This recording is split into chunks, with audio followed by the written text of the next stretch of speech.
तेच दिलं आपण आज सकाळ सकाळ सकाळ. तुम्ही बघू शकता आज मी भोपळ्याची भाजी करणार आहे बघा. किती बारीक चिरून घेतलाय बघा असा. एकदम पातळ चिरून घ्यायचा आहे. ह्याला सगळं लागणार साहित्य. हे बघा लसूण ठेचून घेतलाय. सगळं लाल तिखट वगैरे तुम्ही बघू शकता. आता मी गॅस तापायला चुलीवर ह्याच्यावर गॅसवर ठेवत्या.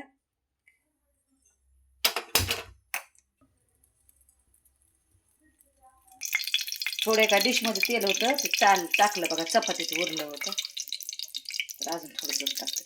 मस्त सुक्की भाजी करायची ना आपल्याला. थोडी मोहरी पण टाकायची बघा. चांगली तडतड होऊ द्यायच्या. बघा तडतड व्हायला लागली. मोहरी कधी पण फुटू द्यायची चांगली तर ते चांगलं लागतं बघा. आता आपण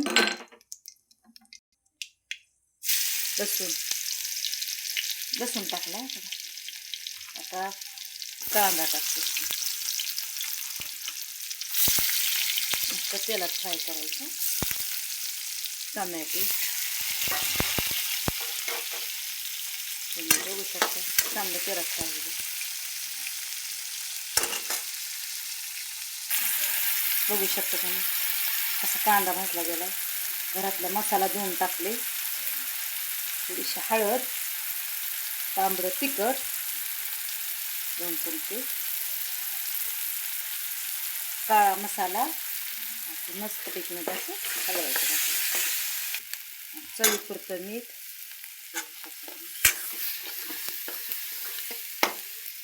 आता मी भोपळा टाकत्या. बघू शकतो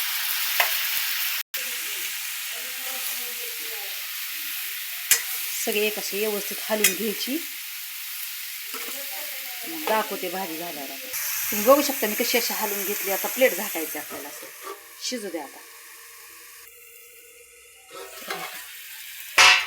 बघू शकता तुम्ही. आता आपल्याला शेंगदाण्याचं कूट टाकायचं.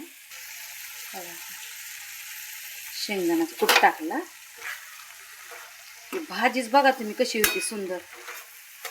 कशी झाली बरं का भाजी. तुम्हाला दाखवते एका प्लेटमध्ये कशी झाली भोपळ्याची भाजी. तुम्ही बघू शकता. ज्यांना बीपीचा त्रास आहे ना त्यांना तुम्ही हे करून देऊ शकता. त्यांना खायला खूप चांगलं असतं हे. बीपीच्या लोकांना त्रास असतो ना त्यांच्या शरीरासाठी चांगलं असतंय बघा. तुम्हाला ही माझी भोपळ्याची भाजी करणं आवडलं असं तुम्ही माझ्या चॅनलला शेअर करा, लाईक करा. थँक्यू. धन्यवाद देशील. आमेन.